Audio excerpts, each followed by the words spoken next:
word. I'm late. I am late and also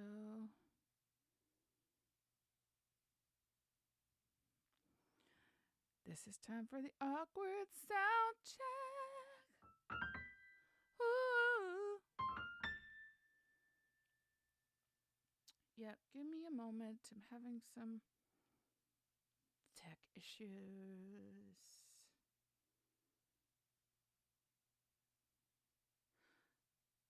Jeez.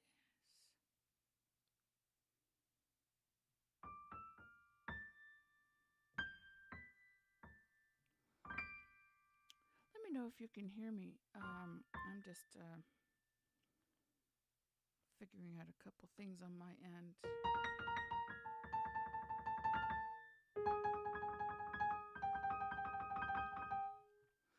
Okay, I think that works there, but now let me just check.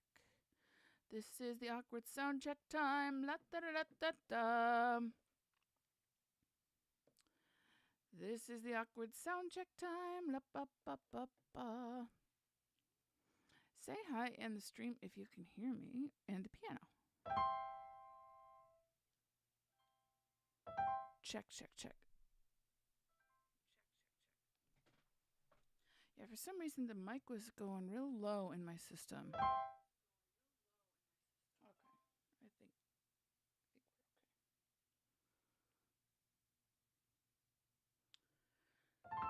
Okay, all right, we're good. We're good.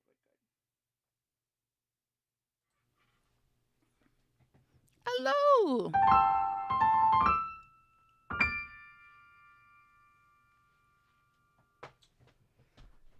Good to see everybody. Whether it's in the present or if you're watching the replay, hi, future people. What's it like in the future? Is it good? Do we have some mass horrible things happening? I mean, because the present's not different.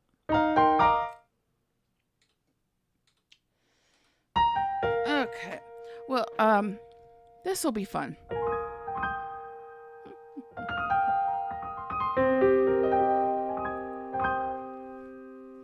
So I wanted to do today as an experiment. I kind of like having these 333 shows to be a little different. Hi, Jesse. Good to see you. I like having a little bit of a open date on the calendar to do whatever the muses feel so inspired to do.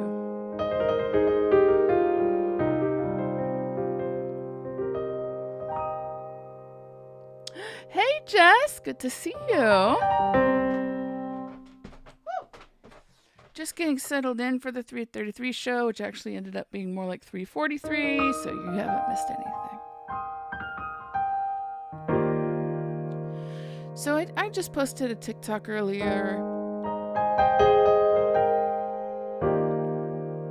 about something really cool that happened last night. And I'm relatively new to LA, and I'm getting connected with communities. In fact, Jess, you may be interested in this.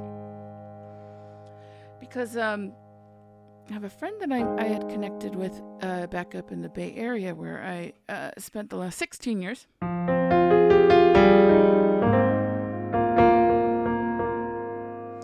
And she works at this co-working space called Epiphany Space. And it's really geared towards creatives. It's a small little group, small little community. It's not officially connected to a church, but people there go to church. It seems like a very wholesome crowd, but also very open.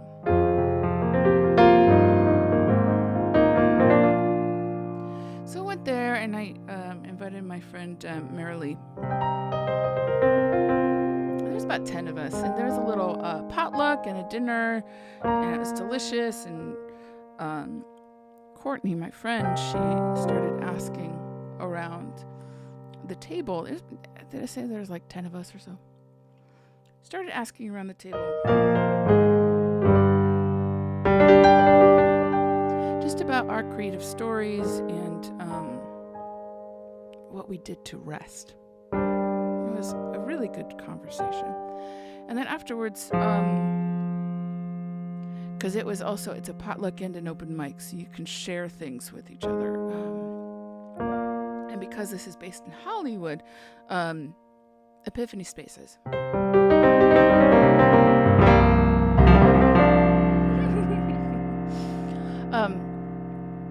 There were a lot of screenwriters there and playwright and people who put on shows. They write short stories, novels, screenplays. And because I was kind of harnessing the energy of storytelling, when it came time for me to go up, it was after everybody had either read from their play or played a song or just simply told a story.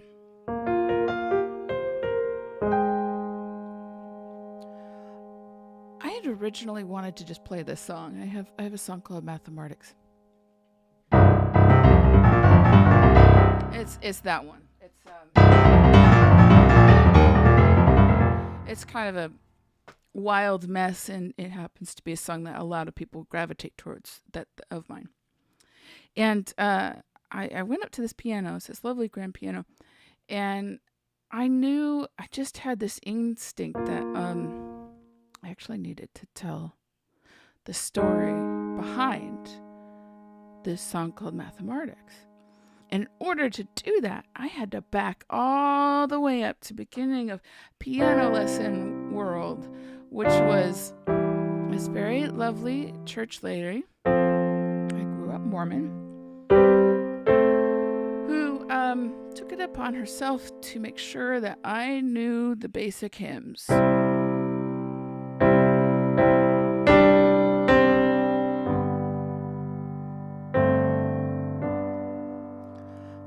First hymn that all little Mormon piano students learn is Sweet Hour of Prayer, Sweet Hour of Prayer, 'cause it's the easiest song in the Mormon hymn book. It's in C, and it's only in you gotta, your right hand basically just does third intervals is what they call it. Like Rugrats, but instead it's Jesus. Rugrats, Jesus. So, I am 8. Yeah, it's a really sweet hymn, and just so the one thing to know about the Mormon approach to hymns is it needs to be very bare bones. It's a very Protestant, old school Protestant style. They don't really do a whole lot of ornate things. It's more block chords, pretty simple. Then you get to I don't know, the Presbyterian, and then they start going all out on things. But this is kind of the Mormon style of Sunday worship. You grew up Methodist, Jesse. Yeah. We definitely didn't do the Christian contemporary rock bands. That was not a thing that Mormons liked to do, and actively discouraged us from listening to contemporary Christian music. That's a whole other tale for another day. But there is something really pure about just learning the left hand goes 1-5, the right hand goes 1-3, and you just go, okay, that's sort of a song. And so this was the easiest hymn in the hymnal. And so I grew up learning this mix of hymns and pop and classical and folk as part of my education, and that carries over into everything else that I do. But there's this foundation of like doing this over and over again. And it's not just this hymn, but it's a lot of the hymns.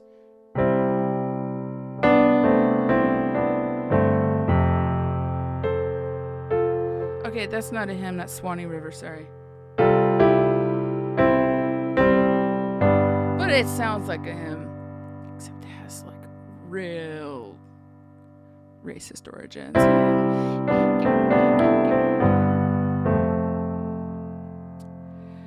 I learned that too. I learned Swanee River too. But I, as a precocious 8, 9, 10-year-old, got really bored with this sweet hour of prayer, sweet hour of prayer. It was very boring.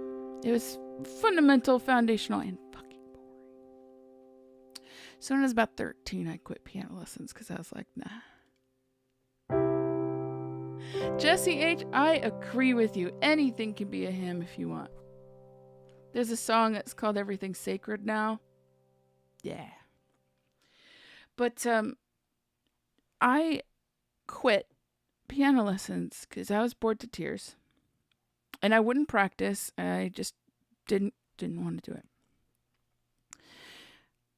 But you gotta fast forward a couple years. I think I was 16, 17.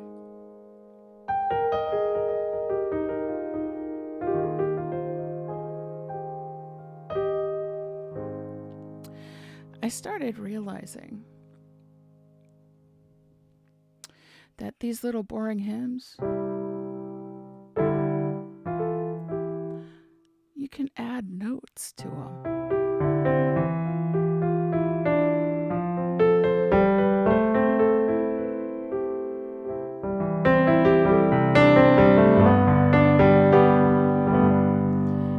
And if you understood basic chord structures, you know that the 1-5 in the left hand and the 1-3 in the right hand, those are just the posts.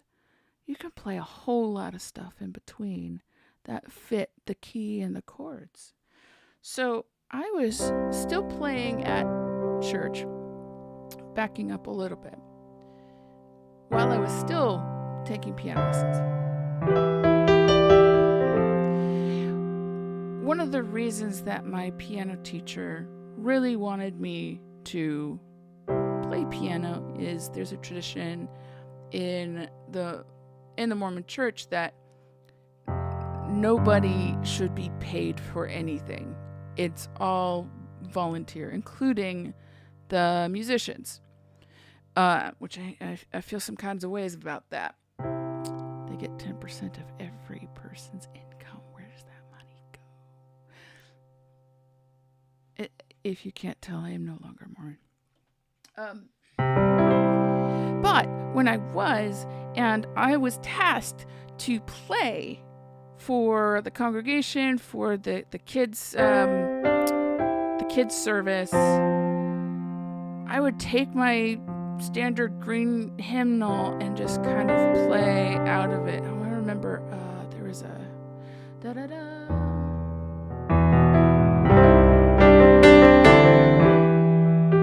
Would even like change the chord structures a little bit and throw in a couple of different like surprise things. Sweet hour of prayer, sweet hour of prayer that calls me from a world of care. And leads me at my Father's throne, makes all my wants and wishes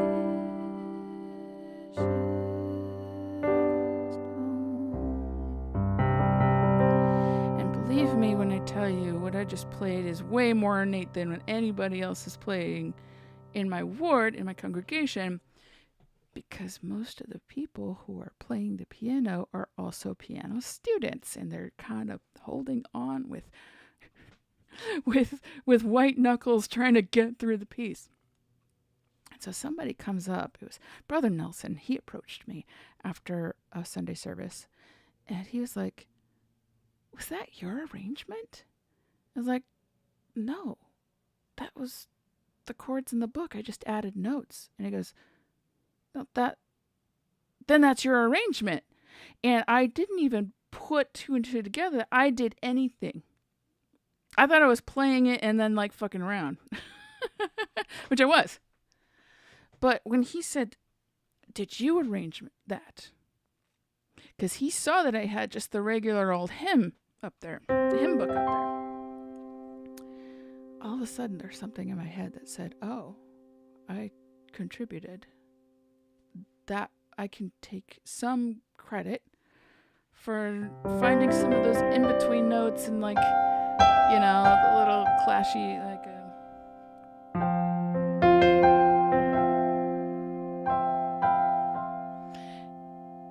that I had an artistic ownership of whatever the hell I just did. And it didn't even occur to me until that moment. So fast forward to I was probably 16. Something like that.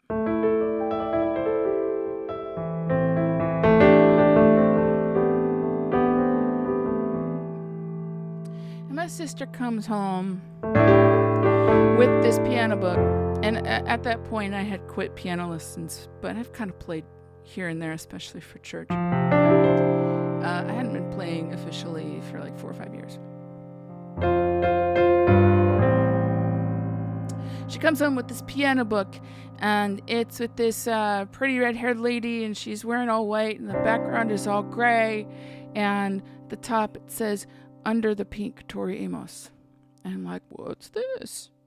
I had heard that she was cool. She's on the list of cool bands that I was supposed to listen to, but I hadn't heard her yet. But there's a sheet music now in front of me. And I skimmed through it, I flipped through it, I'm looking at it, and I'm going, I bet you I could sight read some of this still. I bet you I still got it. And I bet you I could play it better than my sister.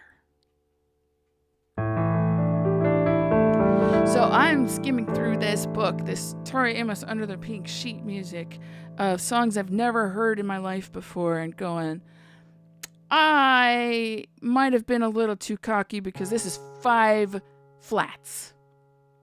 5 flats on these stupid songs.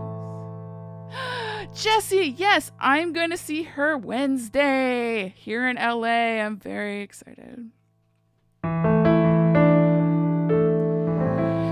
So I'm looking through this book, and I'm like, I can't sight read any of these except for the ones that are in the key of C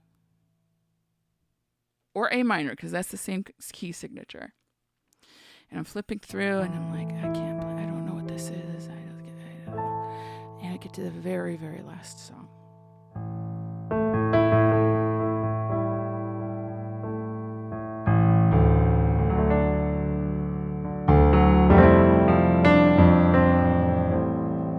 It's a song called Yes, Anastasia.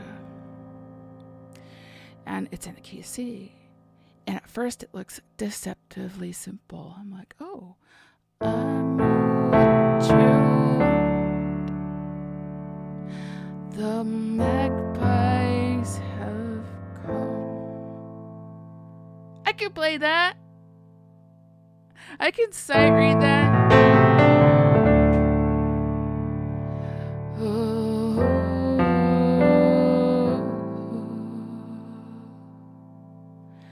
If you know me so, then tell me which hand I use. And then I couldn't play the next part. It was kind of complicated. But then it got to a part. And if you're not familiar with the piece, a lot of people call Yes, Anastasia Tori Amos's Bohemian Rhapsody. It's written like an orchestral piece with movements, and sections and things.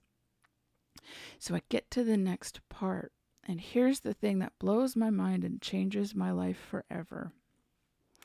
Up until that point in my formal music training, in printed sheet music, I have only seen directions in Italian. Andante, allegro, largo, those words that tell me how fast I'm supposed to play or how slow I'm supposed to play. But this next section, in plain English, it just says driving. So I look at the notes and I go, what does driving mean?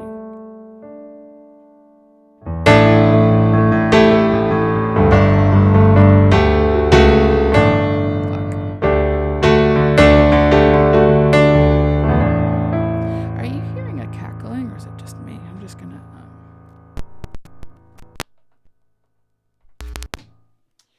try it better. I'm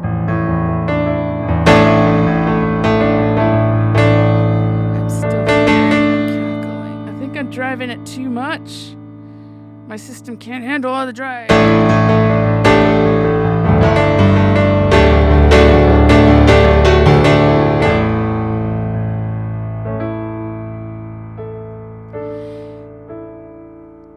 And that was the first time I actually understood anything about my music. Not what the church told me music is. Not what tradition, not what school lessons told me it is. But who I was and what I can do. And I've been playing driving ever since. So I'm here, I'm messing around with this Tori Amos lady and finally learning her music and finally learning, by the way, if you have any sort of music training in your background, 5 flats in a key signature, which is very hard for somebody who doesn't quite know. That's a lot of black keys and brain can't really process it. If you play the same notes but just with like an F sharp, it's perfect. It's easy. Okay, just a little tip. So I'm experiencing this song, Yes, Anastasia, before ever hearing it on record. So I'm like, okay, my next assignment is to go listen to these songs that I'm attempting to play and see if I got it right. Yes, Anastasia is a difficult song. I did not get it right, except for driving, which I definitely got. And I started as soon as you learn what a nail is and you start thinking that you're a hammer and you just want to make everything a nail, you just throw yourself into it. And because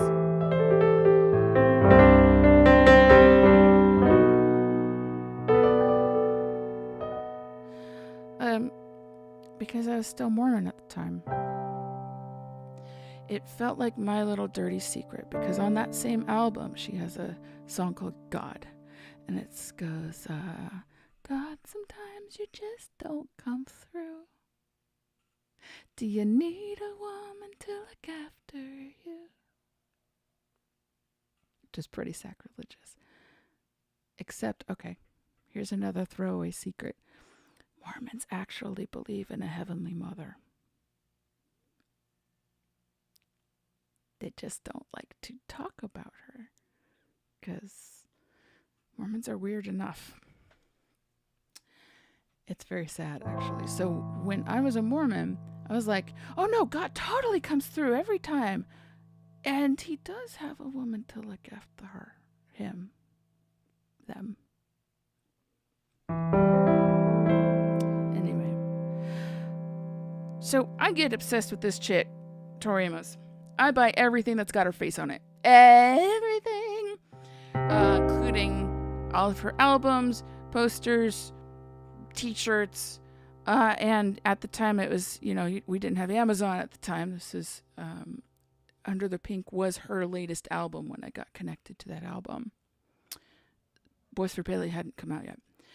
So I become really obsessed with this lady. And I buy this book. It's called B-Sides. And it shows a little too much of her cleavage. So I have to hide the cover from my parents. But inside, there's this song. And I hate saying this out loud because this is totally lame. Also, lame is probably a loaded word. I apologize. But totally not cool.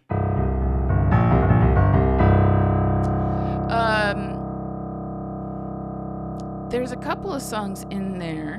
One of them is called Humpty Dumpty.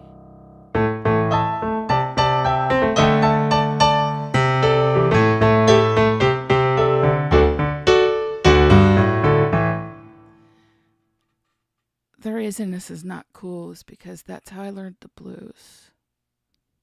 That's how I learned to play blues licks from another white lady. I'm just going to say that out loud, acknowledge it, and go, maybe blues should be learned by the people who created it. So I actually eventually went back to like the Robert Johnson and up to B.B. King. But anyway, I did learn all these little... And that has been a big influence and a presence in a lot of my music, like Filthy Clean.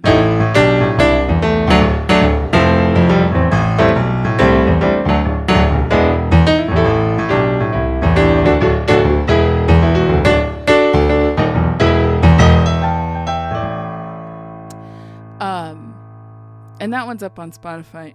I could play, actually, I might as well play the whole thing, but... kind of in the middle of a story, and I kind of don't want to interrupt it. Anyway, Filthy Clean, song of mine. I am learning all these little cool piano tricks because of this weird redhead lady. And there's another song in that same book, the B-Sides. It's the weirdest name ever for a song. Ode to the Banana King Part 2. There is no Part 1. There is, fan speculation on what other song might be Part 1, might be considered Part 1. Some people say Pretty Good Year. I don't know. But here's the song.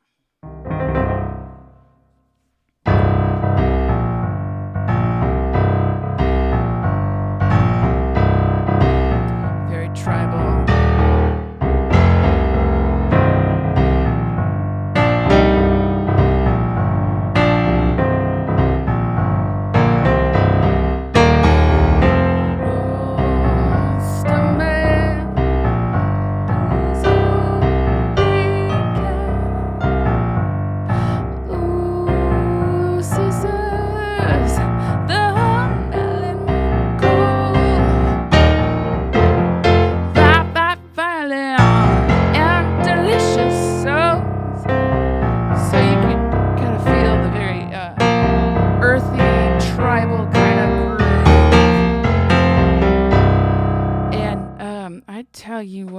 Play that all of the time, and that bass line has lived embedded in my left hand since 1996, let's say. And it occasionally pops out. I don't know if any of you are musicians, but there's something called muscle memory, and your hands remember things that your brain just does not. And so anytime I might be doodling around the piano, messing around, figuring out, just having fun, trying to invent stuff. My left hand would kind of gravitate towards this little groove.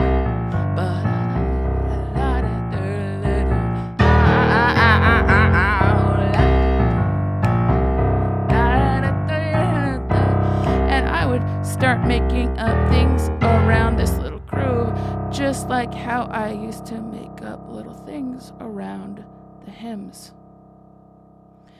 I was filling in notes And I didn't realize that I was bringing my own artistic vision to the notes that already existed. And I guarantee you, Tori Amos is not the first person to have this little. I mean, this is. I don't want to say it's a generic bass line because it's not, but it's a familiar one.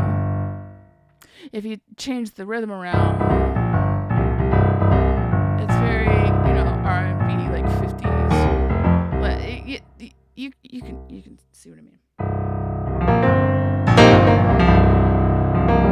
So I've got this bass line living in my left hand. I don't know what to do with it, and so I start, I don't know, interpreting it in all sorts of different ways, and I would like mess around. And, at the time, I was also a fan of the Smiths, but fuck Morrissey. Is a racist, bigoted asshole, and it sucks. But I'll play a little snippet of this because I don't think you'll see a dime of anything that I'll do. This is for demonstration purposes only. I take this little cool groove that my fingers just kind of gravitate towards. Oh, sin and how secrets in here is mine, so let it be known. We have been through hell and the time I think I can rely on you. And yet you know the truth about me, because I've only got 2 hands, but I'm still fond of you.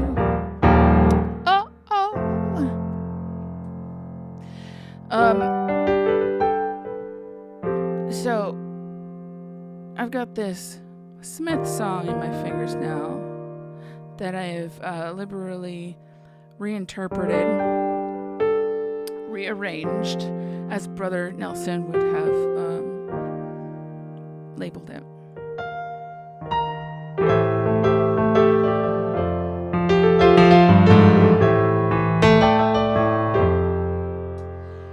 And I decide that one day I'm just gonna mess around with the piano a little bit more, and this like little bluesy lick keeps coming back into my hands, and it won't leave me alone, and so I start looking at it. And at this time, I'm a full-ass adult. I got a job.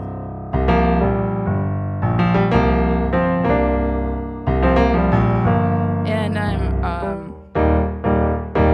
in Concord, California at the time. And I have this Veer piano. I purchased it.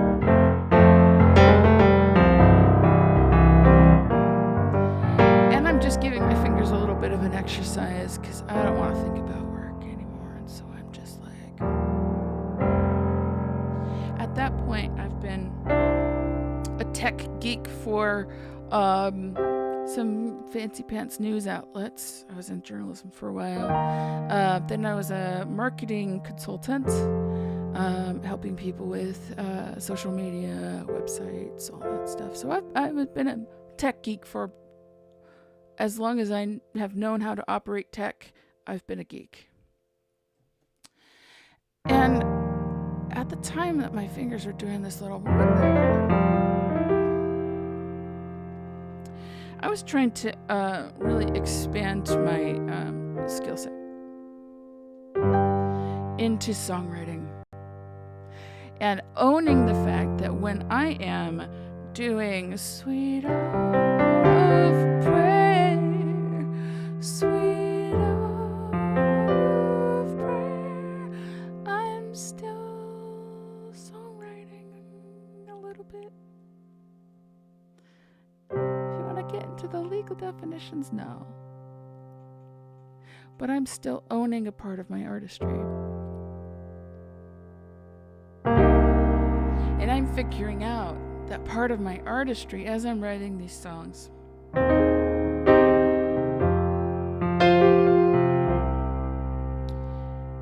is exploring what it is to be a human in this increasingly digital world? And how far on the side of human do we become robots? And how far on this side of robots do robots become human?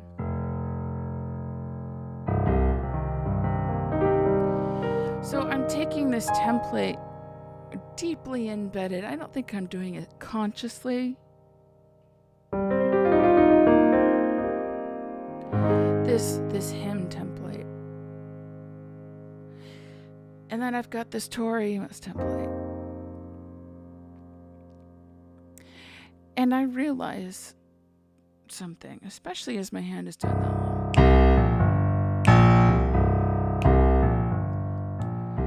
You know what part about this bass line feels so tribal and earthy and organic and human? It's the swing. It's the rhythm of the notes. The fact that there's a little bit of a groove. I don't really adhere to a metronome, which just goes even keel. Everything is so even. But if I do that to the notes, they start sounding robotic. I can rob this bass line of all its humanity. It's pretty interesting. But let me do some experimenting.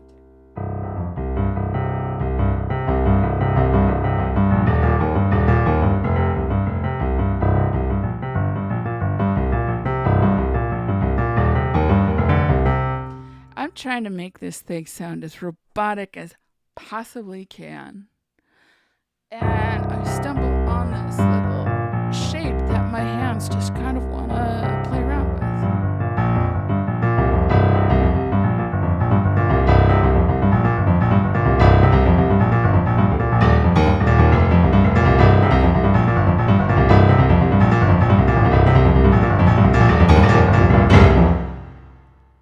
Okay, that was interesting. Let me explore that a little more. So I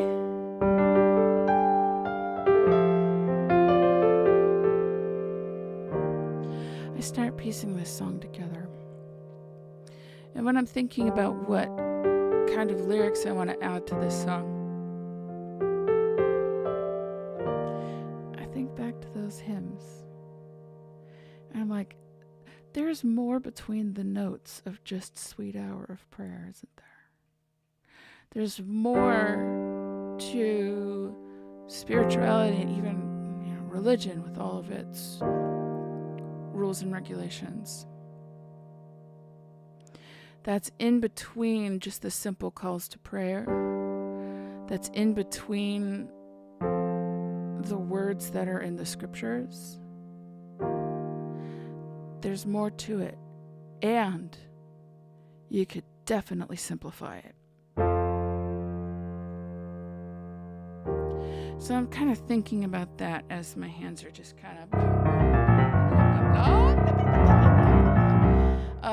it's feeling good. It's feeling like my muscles are getting a workout. And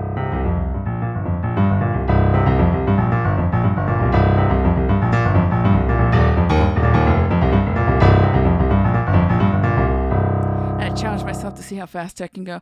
I learned as an adult that on the piano, I can't go super fast because it just sounds muddy. It just sounds gross. But when I turn it to harpsichord, thank you, Tori Amos.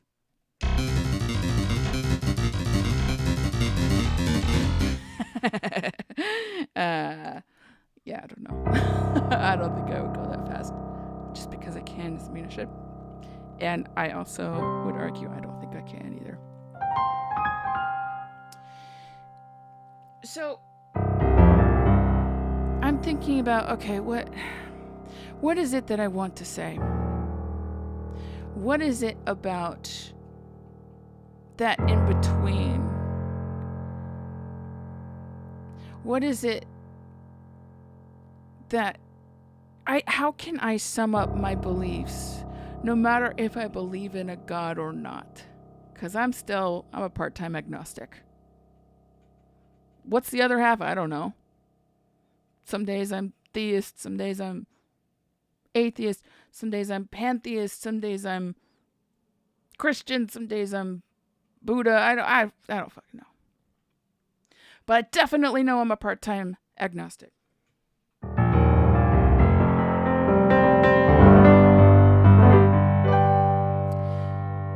I'm thinking, what can I say about this concept of God that I know could be true, whether or not I believe in a higher power? I think I always believe in some sort of higher power, whether it's collective consciousness or whatever. But whether or not I believe in this God with a capital G.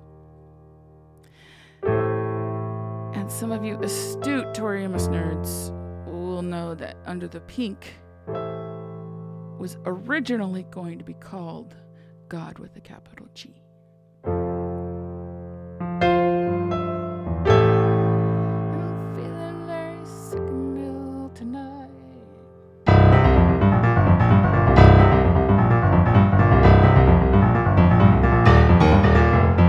What if God was just like a number everywhere and nowhere?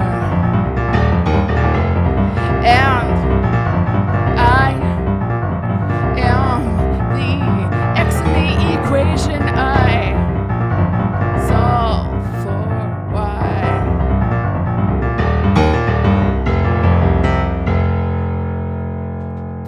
So I'm coming up with these ideas.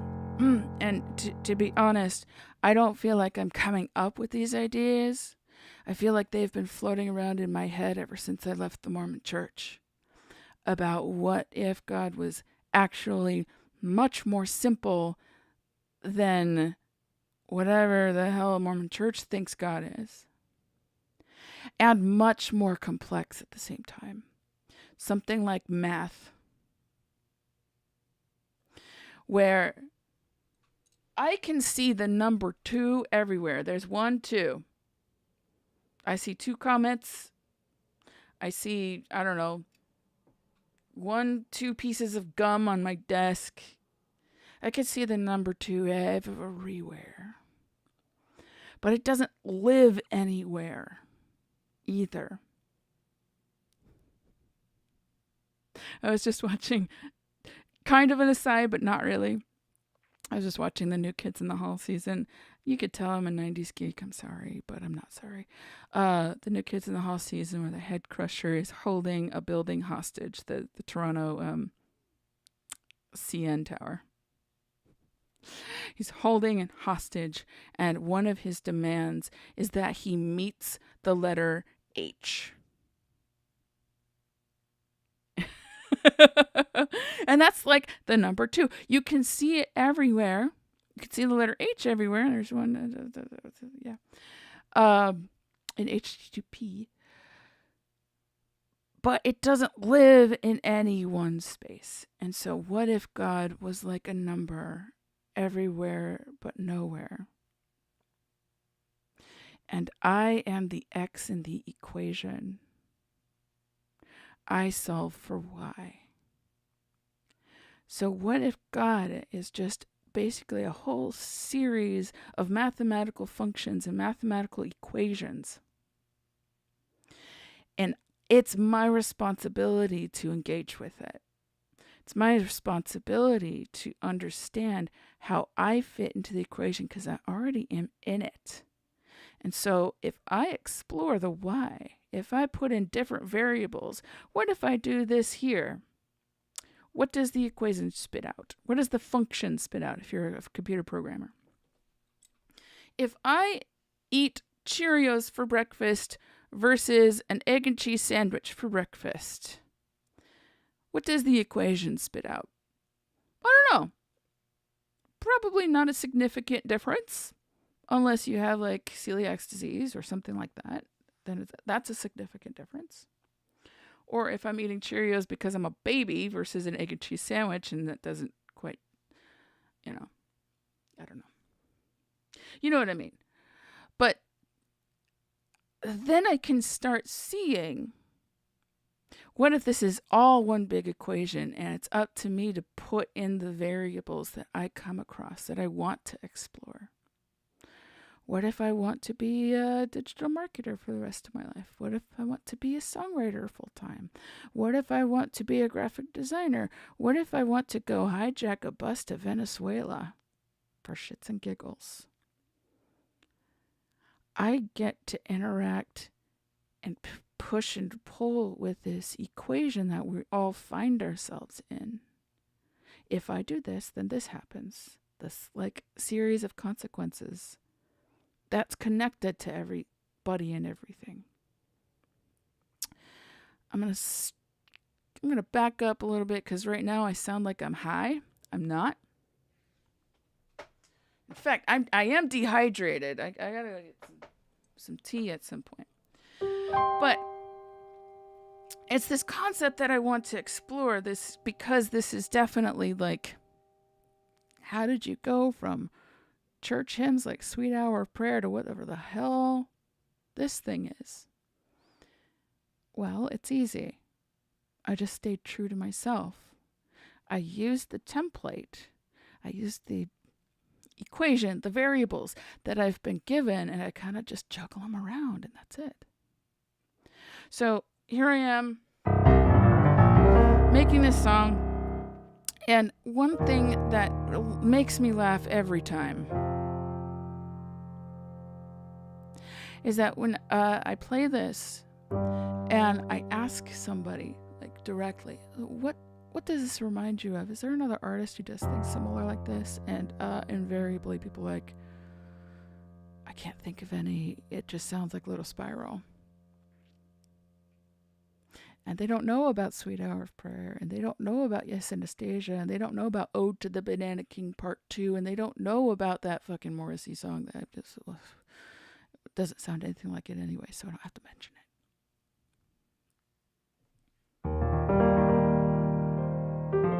So I've got this thing kicking around in my head and in my hands. I've got this idea, this concept, this vision I can stand by, no matter if I believe in some dude in the sky with a dick and a beard that's holding all the puppet strings, or whether I believe this is all the magic that we need, this nature, this science, or some combination between the two. I can still stand by the questions. Because what if God was mathematics? Is a question. I don't got the answers. Let's put in some variables to find out. So I have this song, right? And I'm thinking of, and I'm sensing this theme of like 90s kid, 90s baby. Like that is who I am. I'm not going to deny it. And part of the divine council of 90s rock gods and goddesses that own the piano, Tori Amos, to me, the queen. It's fine. But in the divine council, Fiona Apple, Ben Folds, Regina Spektor. I'm going to also add Sarah Bareilles because she's great. I'm going to also add, well, yeah, there's lots of debate. But that's the divine council.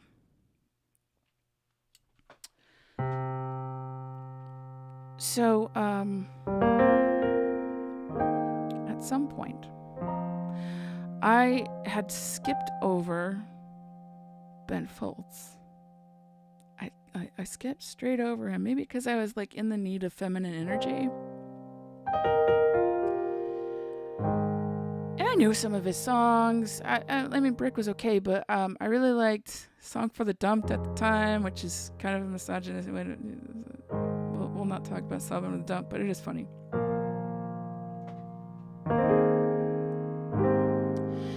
And I didn't give him a second thought until my friend. It was my friend's birthday. This is 2019. My friend's birthday. We were both big fans of Cake, the band. Yeah, the dessert's fine, but the band is amazing. And I'm gonna hold that thought for just a second, because last night at this open mic that I was at,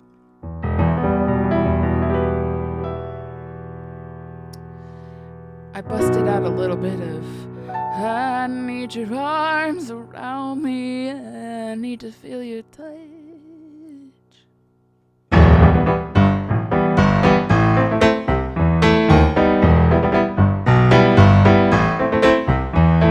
need your understanding, I need your love so much. You tell me that you love me so, you tell me that you care, but when I need you, baby, you're never there. On the phone, long distance, always through such strong resistance.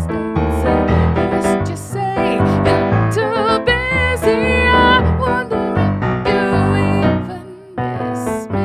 Never there, never there. You're never, ever, ever, ever there.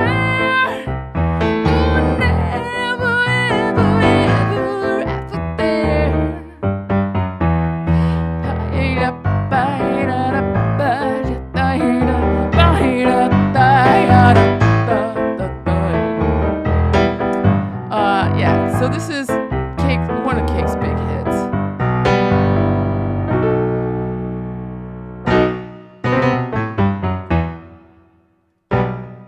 So I'm taking my friend out to see Cake on her birthday. I'm getting her some birthday cake. And it just so happens that this dude that I've heard of and kind of liked his music whenever I heard it, named Ben Folds, was opening for Cake. So we go to the Shoreline Amphitheater. We walk in. On the drive there, it's probably like a 40-minute drive. We're listening to some Ben Folds to kind of get us caught up on what this dude's all about. And I'm like, oh, okay, I recognize this. Okay, he did that duet with Regina Spektor. Okay, oh, okay, I kind of like this. I think our error was that, not error, but we picked one of the Spotify curated playlists of like, this is Ben Folds, and it all of the things that you can call hits. The Luckiest, Landed, definitely Brick, You Don't Know Me, it's good. It's fine. It was not fine. It was not fine, people. It was not fine. It was not fine. Hi, Chris. Thanks for joining.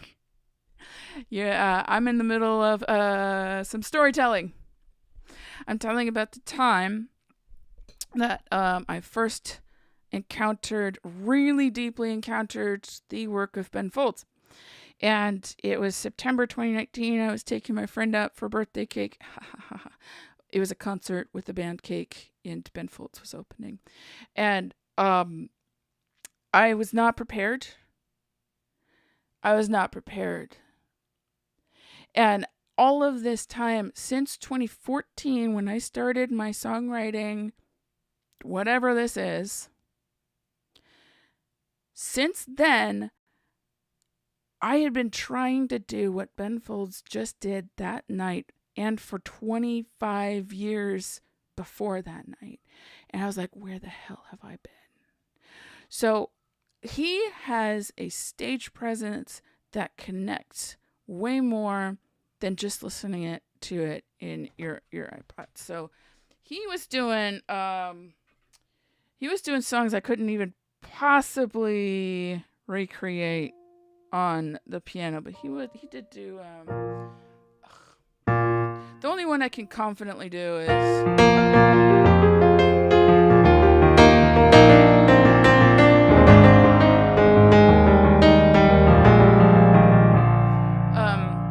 that's Landed. That's a very Elton John style of song, but he blew me away with there's a song called Do It Anyway, and there's a song called Battle of Who Could Care Less, and all these things. And he was very animated, very a very physical performer, would like stand and like just punch the piano. And my life changed that concert. I immediately went home, looked up his stuff, found out that he had a Patreon. I've got a Patreon too.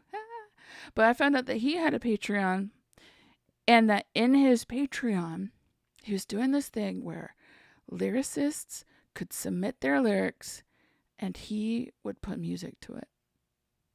I'm like, sold. Here's my credit card. Whatever it takes, I'm joining this thing.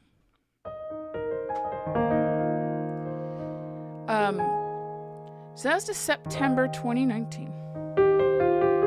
And he'd have some live streams once or twice a month. And just like shoot the shit with people and pull out his record collection. He has a very extensive vinyl collection that he likes to listen to and just talk about and drink whiskey and stuff. It was fun. It was really cool.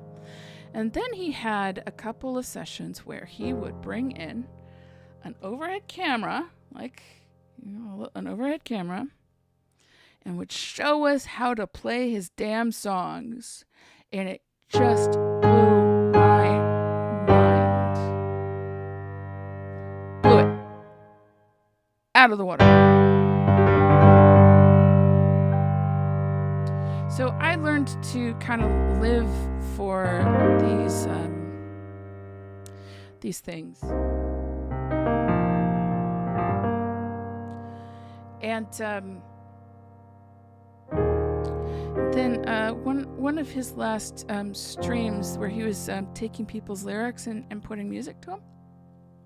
One of the last ones that he did was in from his home in New York. Actually, anyway, it was in February 2020.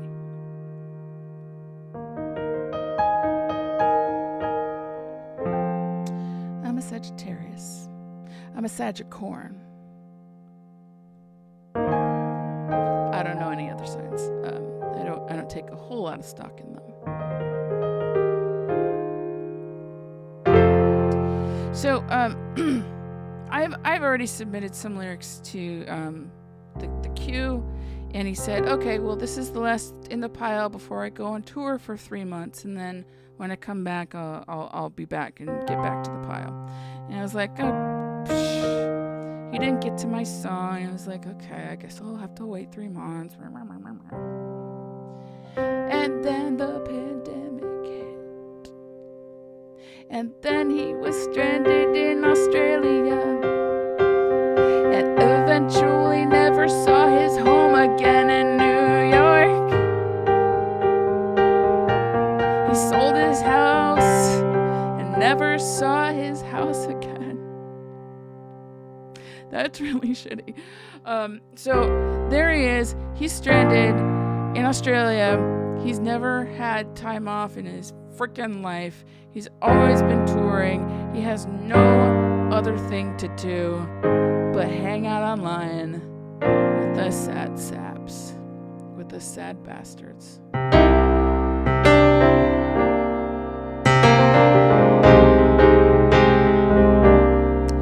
So he actually made, oh my god, it was probably like three times a week he would live stream. And he'd make up a little schedule. Like one time he would show us how to play his songs. I think that's how I learned Landed the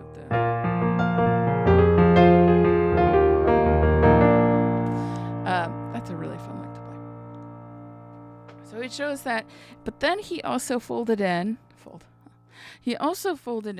some live streams about songwriting, and he eventually turned the I'll take your lyrics and make songs out of it. Eventually he retired that. He never did get to mine. But what he did was even like 5,000 times better. So us songwriters would submit our songs for his critique. And and we would talk about it, and, like what makes a good song, or not necessarily what makes a good song, but we talk about the art and craft of songwriting. And to learn from a world-class expert like Ben Folds was very exciting. And because it was the pandemic and nobody could go anywhere, I just like attended all of his streams. So one day, if you recall, this little thing that got stuck in my hands,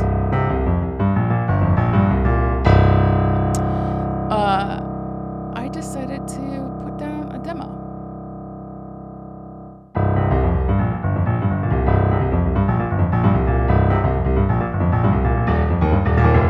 And submit it to this guy.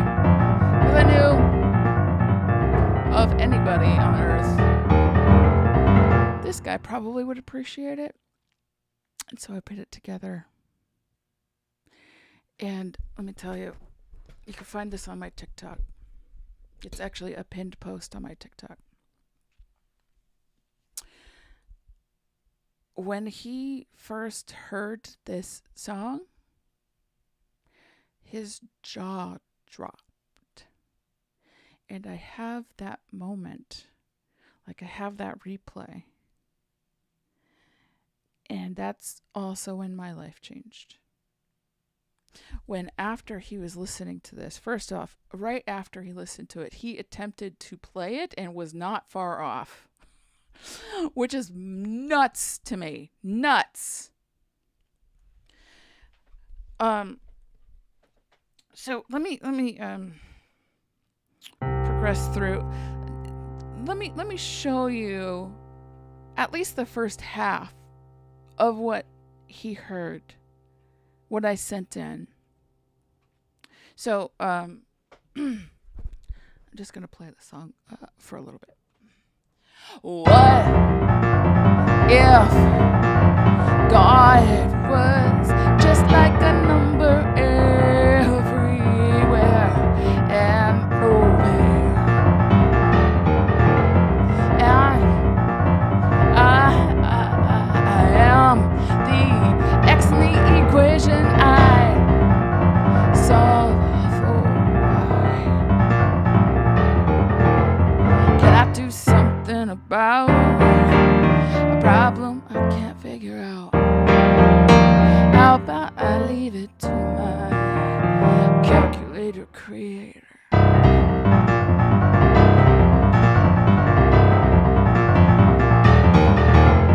What if God was just like a spiral everywhere and nowhere?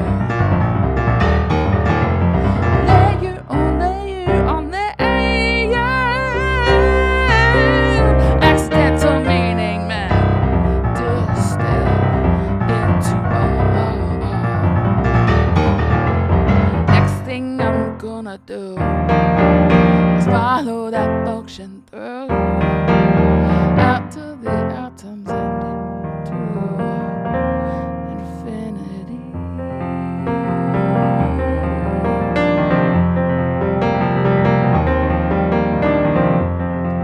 And this is the part as he's listening, he starts scribbling like mad on my lyric sheet.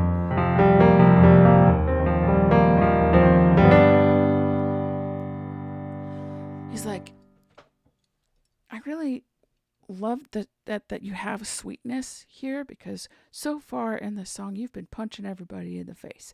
So we need a little bit of a respite. But I think you could take it to a next level. And after he heard it and gave all of these feedback, he said, like, I want to talk to you like we're just having a beer. I want to talk to you like we're on the same level. If I don't even care what he said after that. Just that piece ignited something in me called confidence that I could play at the level that somebody that I consider in the divine council of 90s piano deities would consider me at his level. That was nuts. I've said the word nuts like 50,000 times during this whole spiel. But before Ben got to this little part, I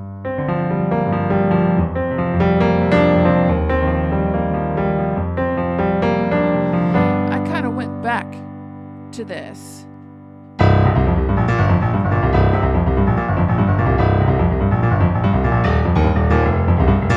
And he said, I think you could do something even better in that post bridge.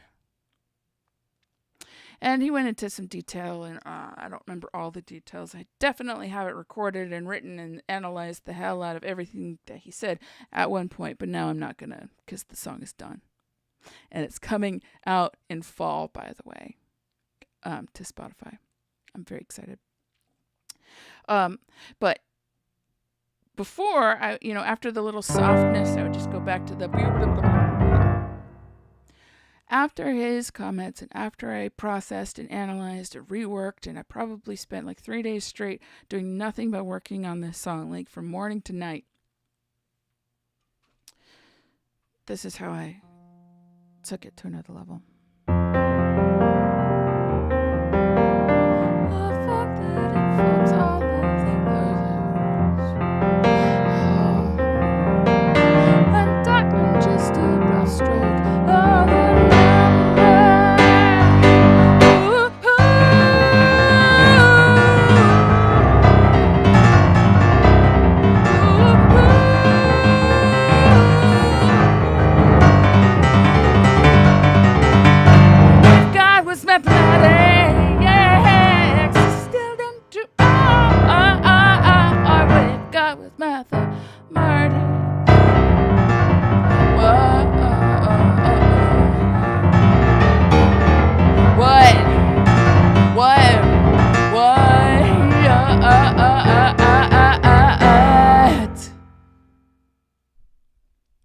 And that is how mathematics was born, reached adulthood, and is about to move out of Mama's house in November. Maybe sooner, actually. Shh, it might be sooner. That song has opened up so many doors for me, and it's because I had the bravery to take something as stupid simple as sweet hour of prayer, sweet hour of prayer, and I had the audacity to put my fingerprint all over it.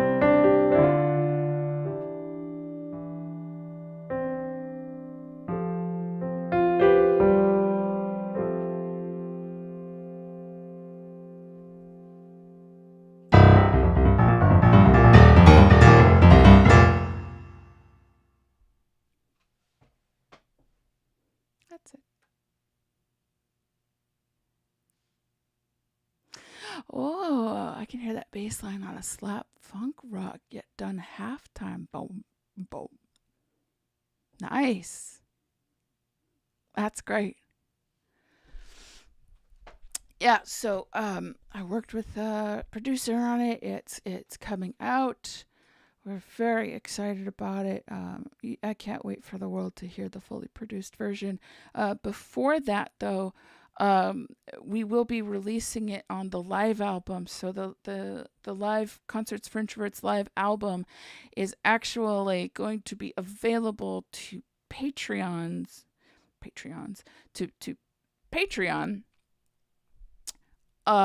next week. It's a Patreon only exclusive for now. And people will be able to listen to Mathematics as a solo piano thing. Right now, nobody but patrons can really listen to the whole thing as like a produced like audio track. You can hear it if I play it live. You might be able to hear it. But that's coming out next week, and today's Friday. This Sunday, actually, this Sunday is my Concerts for Introverts. I have one every month, and you can go to concertsforintroverts.com and get tickets. It's $12, but I never turn anybody away for lack of funds. And if you are a Patreon member at the $10 level, you'll get all of the Concerts for Introverts tickets for free. You'll get the replay of every show if you miss it. You'll get all sorts of extra goodies, including like discount codes to my merch and other special things. We are really excited about it, and I've got a very small team. I have a virtual assistant, a part-time manager, and we've been working on all this stuff. And so that's what we're giving our Patreon members, is exclusive access to this album before it gets released on Spotify this summer. And that will be the first time that the world will be able to hear Mathematics, which is turned into kind of my favorite song. I don't want to insult the rest of the songs, but they know. I think they know. That's kind of it. That's the story that I have been wanting to tell about Mathematics and about my whole like career and exploration about it. And it just so happened that last night was the first time I put that to practice at this open mic. And after the open mic, when I started telling the story, I told a 10-minute version of this. I've been going on for over an hour here. But somebody literally said after what happened yesterday was that I should turn this into a one-woman show. And all of a sudden the light bulbs kind of went off, because I had been trying. Actually, that is one of our, my manager and I, we had prioritized finding speaking gigs to talk about the creative process and how it can be used and incorporated in every single aspect of people's lives. It doesn't matter if you are a corporate shill working with spreadsheets. Creativity, there needs to be more creativity in people's lives, period. Whether there's more creative professionals or full-time musicians or that's fine. But there needs to be, every single person needs to be in touch with their creative selves. And there's a process that you could take things like, hi, Monica. You could take things like Monica, who is also a songwriter and a creative and artist. Good to see you. Yeah, today's been more a storytelling binge. I have got it in my head that I might be making something like a storytelling show or a one-woman show, or take this kind of message that we need more creativity in the world. Yes, you listen every night. Thank you so much. I so appreciate it. I really do. So you'll be able to hear the whole story. So today was an interesting experiment in that I actually literally talked for an hour, and I didn't realize that I could. About my journey, about how I came to music, starting with basic hymns.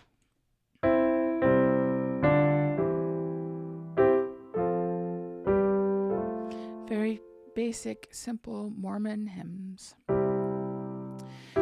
Mormons take some sort of weird pride in being very, very simple in their music.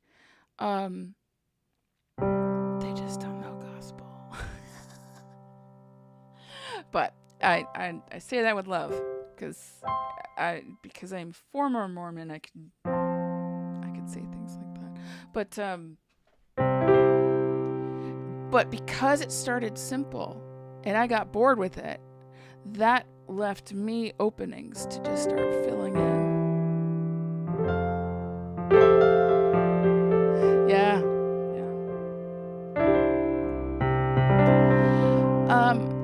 So I just wrapped up the story, and I still have a little bit of time in my usual. I usually play till 5:30, and it's 4:57 right now. So I could start just playing some originals if anybody has requests. This is the CD. This is my EP. You can't see it. Oh man, millennia arrive, filthy clean, tossing and turning into a galaxy. That's the full sentence. This EP is actually called Full Sentence, because all 5 of these songs create a full sentence. Millennia arrive, filthy clean, tossing and turning into a galaxy. Period. So, if you can see, one song's called Millennia, song's called Arrive, one song's called Filthy Clean, one's called Tossing and Turning, one's called Into a Galaxy. I could start at the beginning and go to the end. Which one do you want to hear? And I will noodle until somebody tells me a song.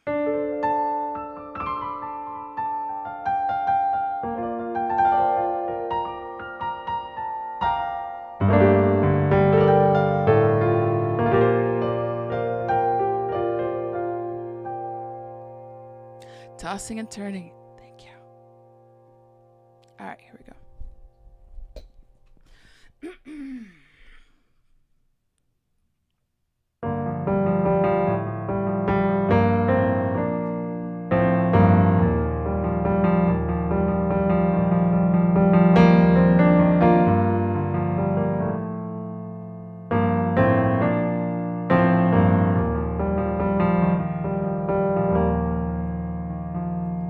The rain is pressing its lips on the window. The clouds are clouding my thoughts from the darkened sky. Everything's as it should be. Everything's fine but me. Not sure why.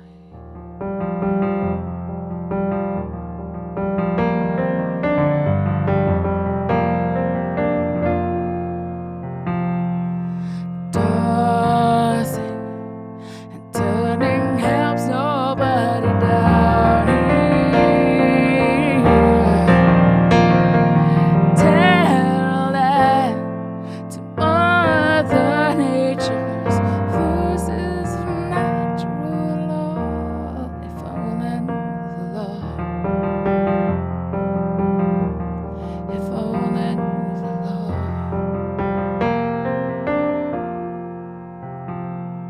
Then I know why I'm breathing and tossing and turning and loving and leaving. It's hard to believe in something or someone when the light from the moon is just the sun.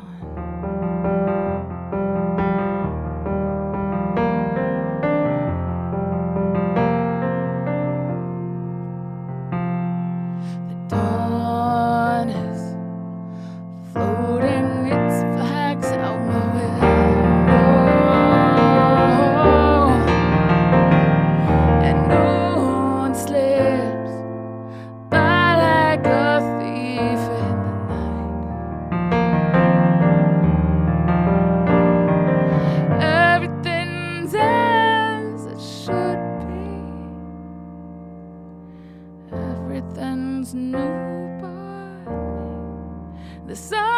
lost inside.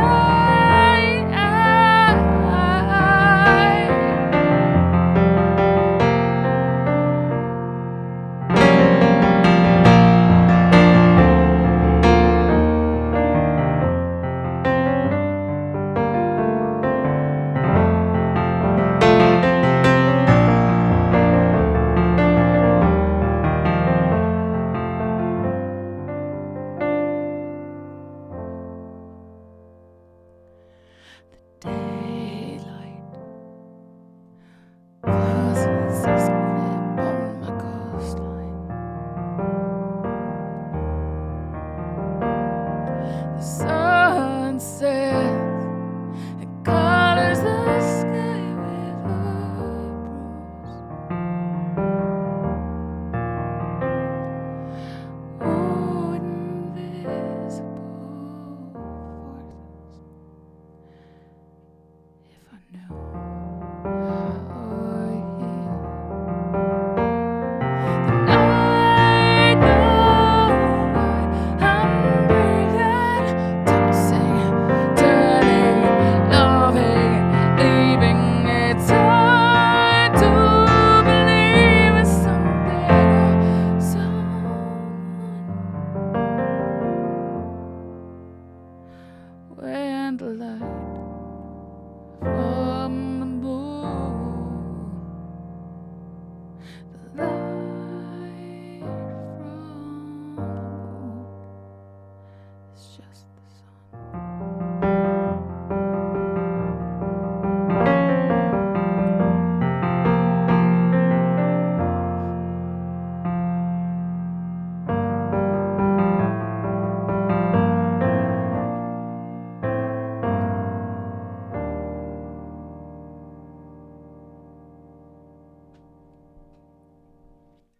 There you go, Monica. Hey, George, I saw your comment just as I was starting. Nice to see you. I shall play Into a Galaxy. Yes, I'm going to find the key that I am in.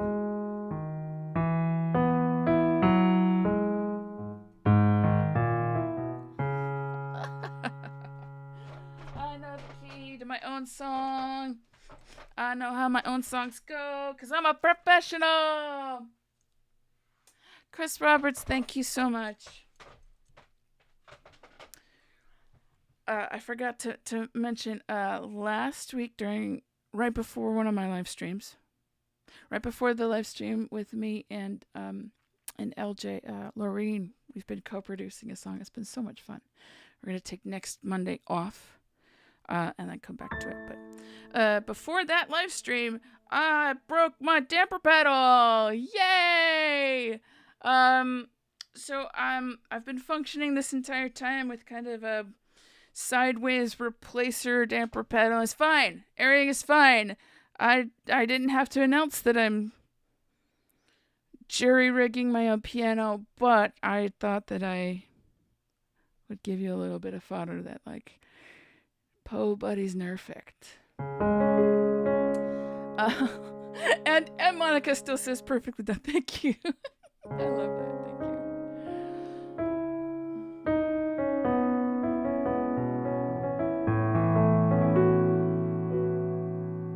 All right, this is Into a Galaxy.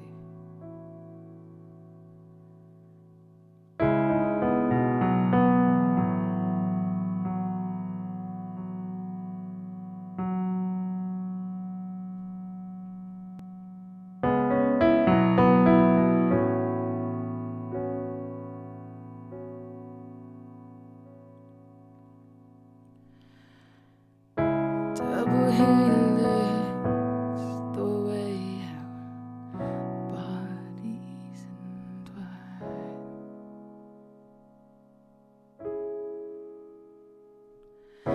Ever twisting out of you and into my right.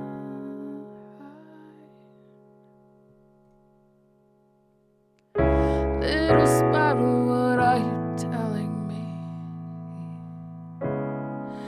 Is it your design to be a double helix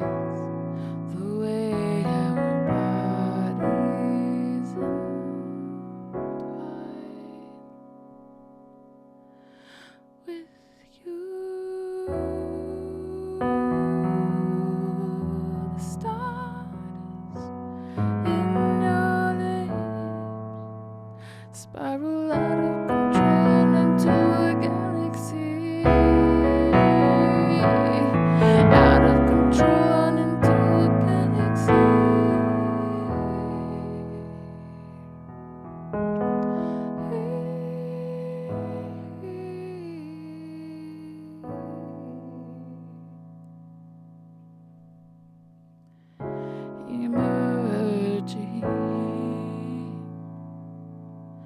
through the ether,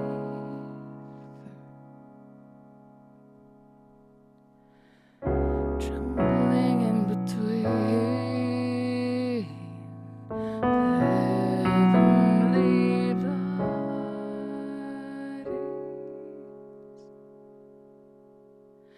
This is space, is the Lord of all things.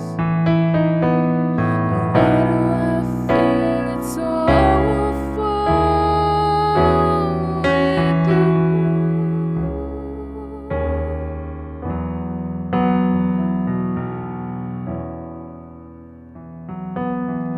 We kiss the stars themselves. We spiral out of control into a galaxy. Out of control and into a galaxy.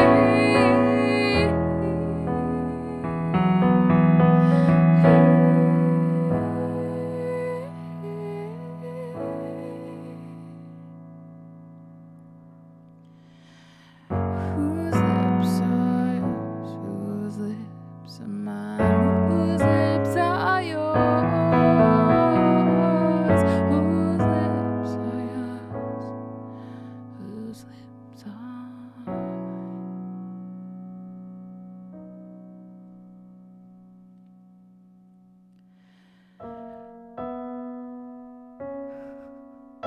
Little Bible, what are you telling me? Is it your design to be out of control into a galaxy?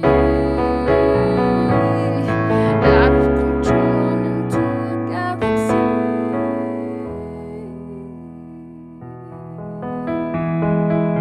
Out of control. Out of control. Out of control into a galaxy.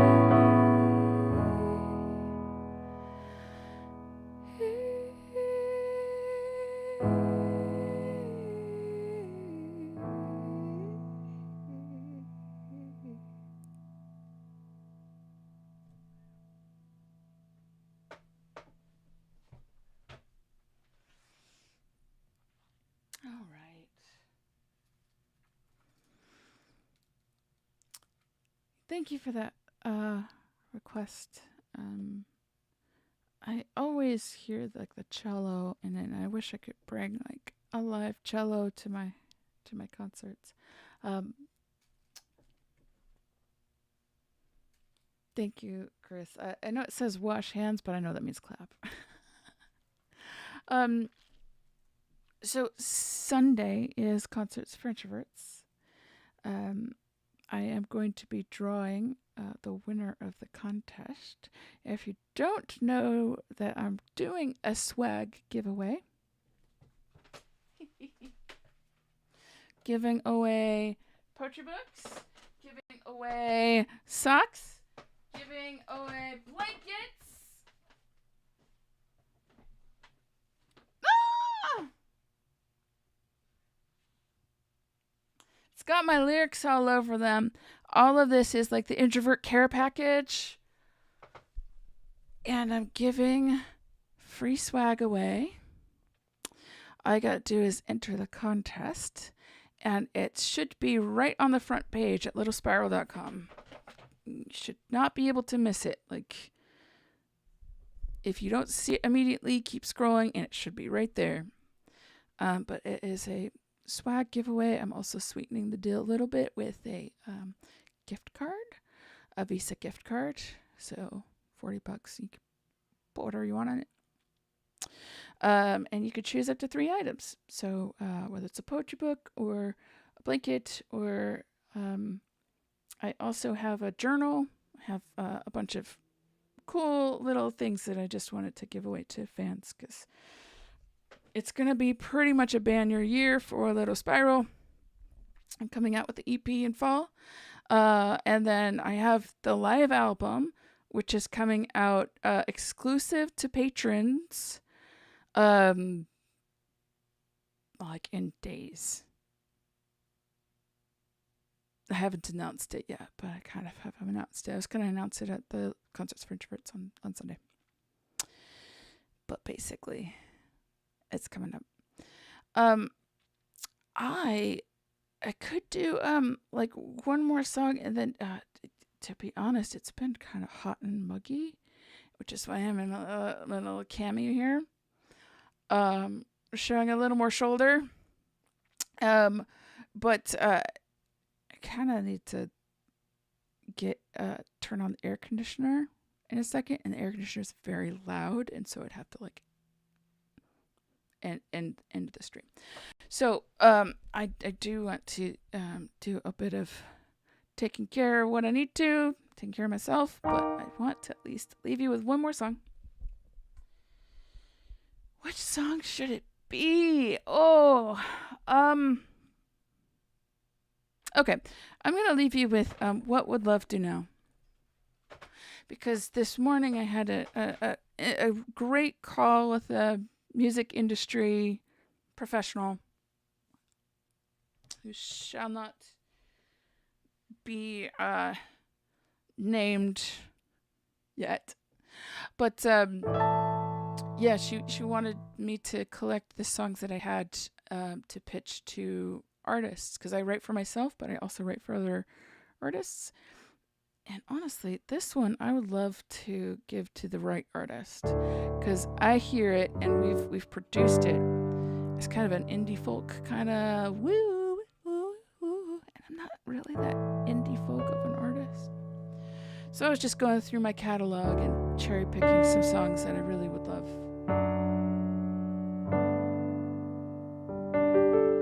Oh, Monica, I missed your message. I am sending something your way, and you will not be taking no for an answer. I have to have a song with you. I will inbox you. Inbox me.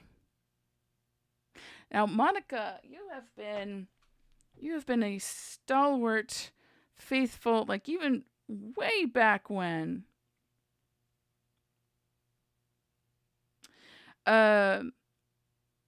Gosh, when live streaming was a brand new thing, when Facebook Live just launched, this was probably 2017. You've been a faithful live streamer with me. So I will absolutely read whatever you send me, and let's make something work.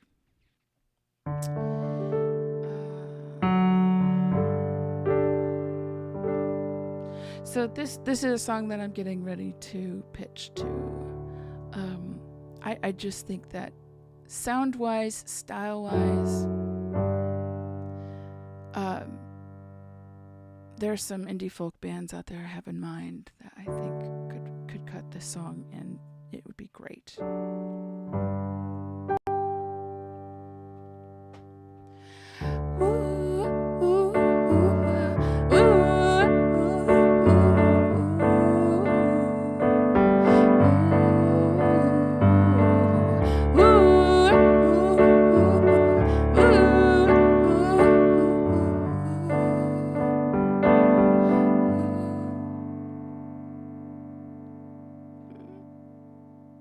Of course, I blank on the lyrics. Oh my God, Mayor. It starts with Mayor. Give me a second.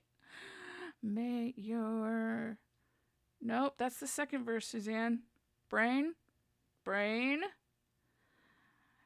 What would love to now?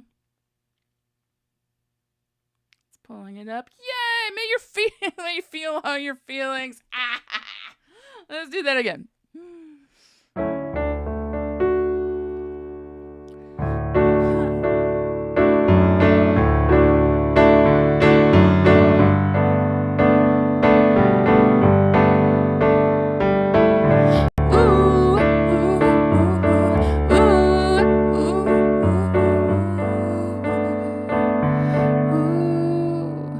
May you feel your feelings and reach the other side, alright. I hope your darkest secret shows grace when you shine your light.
Thank you.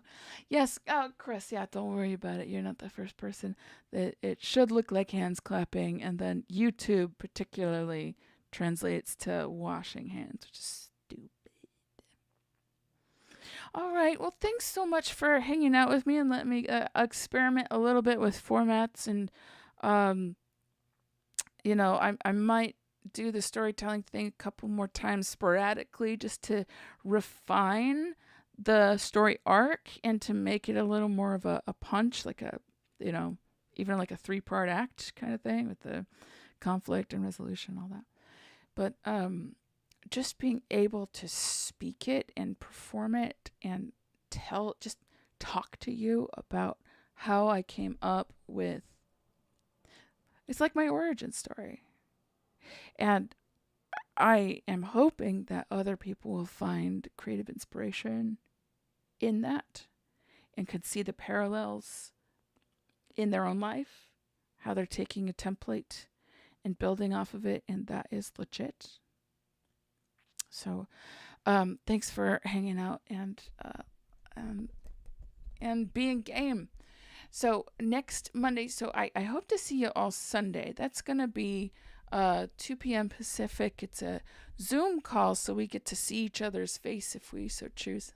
If we want to put the video on, but it is a more tight knit community. George is a regular. George is right there. And we've gotten to know each other over the last year and a half, since November 2020. It's every month. It's usually the first Sunday, but this Sunday is the exception. I will be drawing winners of the free swag giveaway. If you have not entered yet, go to littlespiral.com. It should be on the front page. Pretty obvious.